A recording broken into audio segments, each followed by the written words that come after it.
그 역량이 참 대단한 분인데 그분 말씀은 대안이 없다면 내가 검토하겠다.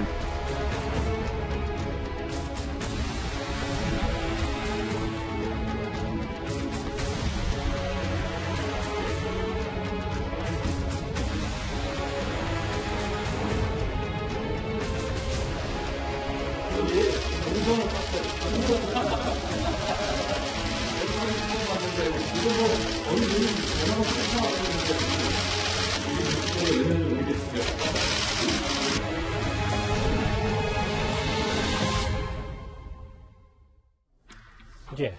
서울시장 얘기를 하면 주로 야권 얘기를 했었는데 오늘은 여당 얘기를 좀 해보겠습니다. 들으신 것처럼 더불어민주당이 김동연 전 경제부총리 차출론을 다시 꺼내 들었습니다. 장혜철 평론가님, 일부예요. 물론 우원식 의원의 한마디입니다만 여당 중진 의원이 이런 얘기를 다시 꺼냈다. 원래는 검토하지 않겠다라고 하지 않았었습니까? 근데 우원식 의원 그냥 의원이 아니라 차기 민주당 당대표 후보군 중에 한 명이죠. 그러니까 이 발언의 무게감이 결코 가볍지는 않습니다. 근데 김동연 전 부총리 같은 경우 대안이 없으면 서울시장 출마를 검토한다고 하는데 여기서 말하는 대안이 지금과 같은 상황을 전제한 것인지 아니면 박영선 중기부 장관의 불출마를 전제한 것인지, 만약에 후자라면 지금 현재 정치권 내부에서는 박 전 장관의 출마를 아주 유력하게 보고 있기 때문에, 전 장관이 아니라 여전히 장관이죠.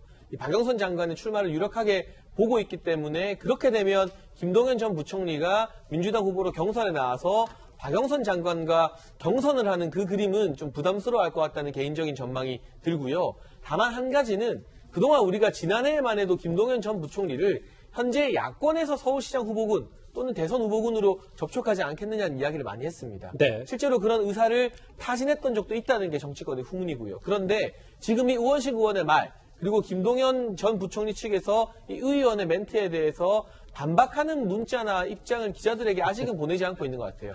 그러면 김동연 전 부총리가 스스로를 나는 야권, 국민의힘 후보군이 아니라 내가 비록 이 기재부 장관할 때 장하성 전 정책실장이나 문재인 정부 경제정책과 갈등이 빚었지만 나는 범여권의 후보군이다. 이렇게 인식을 하고 있구나. 이 정도만 우리 국민이 알게 된 것만 해도 어느 정도 과거와는 다르게 김동연 전 부총리의 정치적 색깔이 이제는 규정된 것이 아닌가 싶습니다. 여당이 좀 내부적으로 다소 다급해 보일 수밖에 없는 게 김경준 의원님. 실제로 지금 전체적인 정당 지지도가 오차범위 내입니다만 국민의힘과 엎치락뒤치락 하고 있고 제일 중요한 건 다음 장인데요. 서울시장 관련해서 서울 지지율 격차를 좀 보니까 조금씩 더 벌어지는 거의 10%포인트 차이가 나는 것.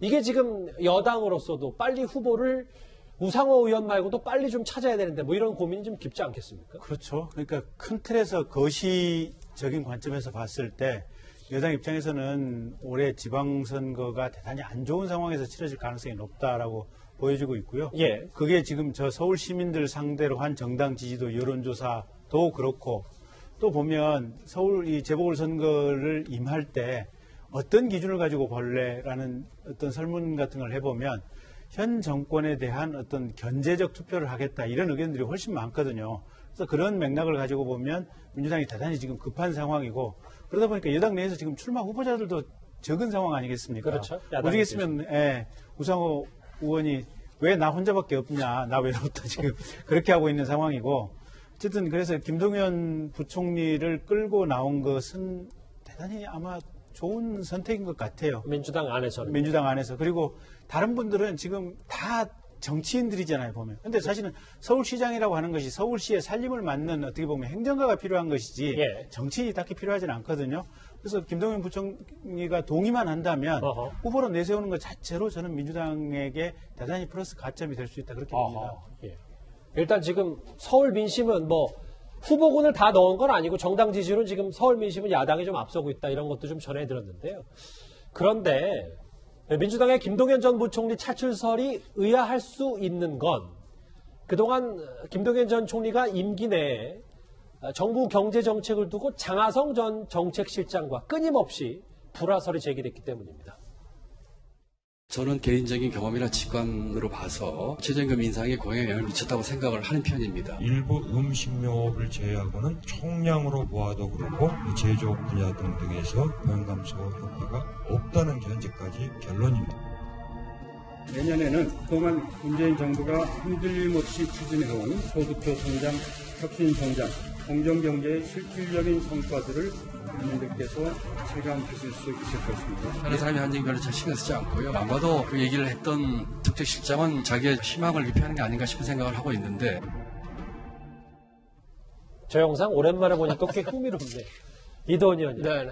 그러니까 두 사람의 갈등설, 옛날에 뭐 한때 뭐 김앤장이라고 불렀던 두 사람의 갈등설은 뭐 어제 올 일은 아닌데, 근데 왜 그러면 차출설이 더 의아스럽냐? 당시에 대통령이 김동연 전 총리가 아니라 장하성 전 실장 손을 들어줬다. 뭐 이런 얘기가 사실 그때 나왔었잖아요. 그래서 김동연 전 부총리가 여당 후보도 될 수 있고 야당 후보가 될 수 있는 겁니다. 왜냐하면은 장하성 그 실장의 방향이 아니라 김동연 부총리의 방향이 맞았죠. 지금 뭐 소득주도 성장 이제 지금 정부가 얘기하지도 않지 않습니까? 적어도 주류 경제학자들, 기업인들 그리고 다수의 국민들은 김동연 부총리가 제기했던 방향이 맞다 이렇게 생각하니까 보수 유권자들도 또 중도적인 유권자들도 김동연 부총리가 에 대해서 거부감이 없는 거고 또 사실 지금 여권도 내부적으로는 우리가 잘못했다는 걸 알고 있을 겁니다. 그렇기 때문에 좀 더 다수의 국민한테 다가갈 수 있는 이제 김동연 부총리를 내세우는 것 같은데 왜 우원식 의원이 지금 이 시점에서 이 얘기를 했느냐? 예. 자, 김동연 부총리를 두고 그동안 여에서도 야에서도 계속 연락을 했습니다. 최근에 야당으로부터의 연락이 끊겼어요. 왜냐? 거기 안철수 후보가 그 자리를 잡은 데다가 오세훈, 나경원 이런 당의 중심적인 인물들이 나오니까 이제 김동연 부총리는 거기에 설 자리가 없는 거고 당 내에서도 필요가 없어졌어요. 그래서 이미 그 김동연 부총리에게 연락한 지가 이미 굉장히 오래됐고 여당에서는 계속 연락을 합니다. 이낙연 대표는 총리 부총리로 같이 일했고 그렇네요. 그 문재인 정부에서 굉장히 많은 장관들이 있었는데 장관 모임에서 많은 분들이 지금 그 김동연 부총리한테 그 권유를 하는데 그 중에서도 같이 그 장관을 했던 유영민 장관이 지금 청와대 비서실장으로 가지 않았습니까? 예. 물론 비서실장이 뭐 정치에 관여해서 김동연 부총리 영입하고 그러진 않지만 그 중요한 그 분위기가 되겠죠. 그리고 이제 박영선 그 이제 장관을 그 의식을 하는데 박 장관은 김동연 부총리 오는 거에 대해서 반대하지 않습니다. 박 장관은 지금 꼭 서울시장이란 패만 쥔 건 아니에요. 서울시장은 당선될 수도 있고 안 될 수도 있어요. 그러나 만약에 정세균 총리가 물러나서 여성 총리가 필요하다면은 박영선 장관은 굉장히 그 좋은 후보가 될 수 있겠죠. 예. 정치는 굉장히 많은 것을 고려하는 게임입니다. 김동연 전 총리 차출설 4월 서울시장 보궐선거 얘기 여당 얘기를 주목을 해봤습니다. 이 소식은 여기까지고요. 지금까지 들어온 여러분들의 목소리를 하나씩 만나볼 차례입니다. 첫 번째 댓글 보겠습니다. 민주주의의 가장 중요한 절차의 중요성을 무시할 거면 586은 무엇을 위해 민주화 시위를 했던 것인가? 불법 출국 금지 의혹 김학의 전 차관 얘기를 좀 하시는 것 같은데요. 네. 김학의 전 차관 벌 받아야 된다. 그렇지만 불법 처벌한다면서 법 절차 안 지키는 건 참 우프다라는 의견을 또 주셨습니다. 또 보겠습니다. 상대가 김학의 전 차관이 아니라 억울한 누명을 쓴 사람이라면 법이 권력자 마음대로 적용하면 이게 법치 국가인가요? 이 출국금지 의혹에 대해서 많은 관심이 있으신 것 같습니다. 또 볼까요? 진실을 말하면 되는 건데 말할 위치가 아니라고 법무부 장관 하라는 자가 맞나? 박범계 후보자 말씀하시는 것 같고요. 마지막 보겠습니다. 누구는 취업도 못해 난리인데 조국 전 장관은 참 편하게 산다. 서울대에서 일정 부분의 월급을 받는 것을 불편하신 것 같은데 오늘 댓글 5개 감사드립니다. 바로 이어서 실시간 검색어도 만나보도록 하겠습니다. 박근혜 전 대통령 얘기 그리고 본인의 상금을 제작진에게 나눠주려다가 청탁금지 혐의로 이제 고소를 당한 방송인 장성규 씨 얘기가 있고요. 다음 주제 실시간 검색어를 여기서 정리하는데 다음 주에는 바로 이 세 번째 위치한 이 단어와 관련이 있습니다. 다음 주제 이제 바다 건너로 넘어가 보도록 하겠습니다.